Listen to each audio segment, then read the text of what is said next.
Hello and welcome to Manoj Verma online tutorial. My dear students, today we will learn about the definition of geography.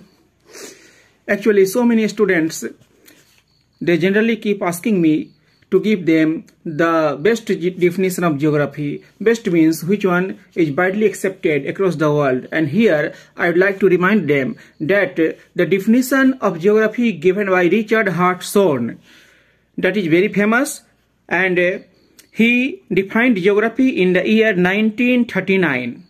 And as per Richard Hartshorne, geography is concerned to provide an accurate, orderly and rational description and interpretation of the variable characters of the Earth's surface.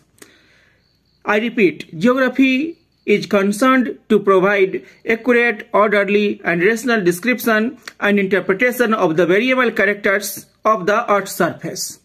This definition is very popular. This definition contains so many aspects regarding geography, especially regarding the surface of the Earth, as Earth is our home planet and we know a lot about the Earth. We are quite influenced by the environment of the Earth. So, we all, as a teacher or as a student or a general citizen, we must understand the meaning of this definition.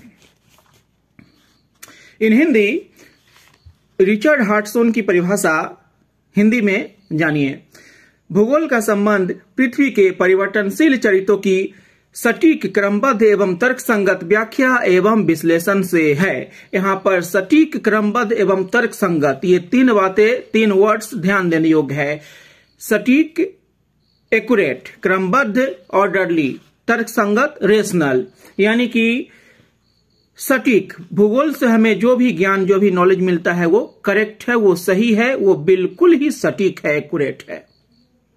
दूसरा जो word है वो बताता है orderly, यानी क्रमबद्ध, one by one, एक order में, नॉट इन ए हफाजार्ड मैनर।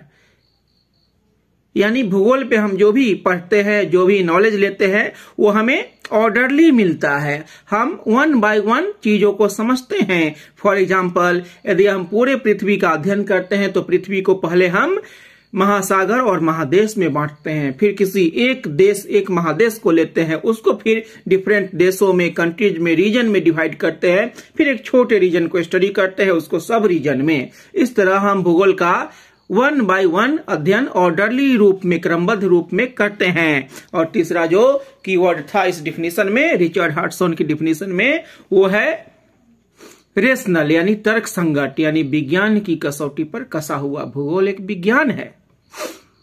भूगोल एक विज्ञान है, यानी इसमें हम जो भी बातें सीखते हैं, पढ़ते हैं, समझते हैं, वो सिर्फ किताबी ज्ञान नहीं है, उसको हम प्रूव कर सकते हैं प्रयोग के द्वारा, एक्सपेरिमेंटेशन के द्वारा। एक एग्जाम्पल हम देंगे आपको कि अगर पृथ्वी गोल है, पृथ्वी जियोइड है, तो उसको हम प्रूव कर सकते हैं। आप देखिए, चंद्र ग्रहण के समय चंद्रमा पर पृथ्वी पर की जो शैडो या छाया पड़ती है वो गोलाकार होती है। कोई भी चीज को हम तर्क के द्वारा प्रूव कर सकते हैं, प्रयोग के द्वारा प्रूव कर सकते हैं। तो रिचर्ड हार्टसोन की परिभाषा आप लोग बिल्कुल रट जाएंगे, समझ करके याद कर लेंगे। यह है, geography is concerned to provide an accurate, orderly and rational description and interpretation of the variable characteristics of the earth surface. यानी भूगोल का संबंध पृथ्वी के परिवर्तनशील चरित्रों की क्रमबद्ध, तर्कसंगत एवं सटीक व्याख्या एवं विश्लेषण से है। आज के लिए इतना काफी है। आप मेरे इस वीडियो को लाइक करें, सब्सक्राइब करें और जल्दी ही आपके सामने भूगोल से रिलेटेड एक नया वीडियो आएगा। Thank you very much. Take care. Good bye.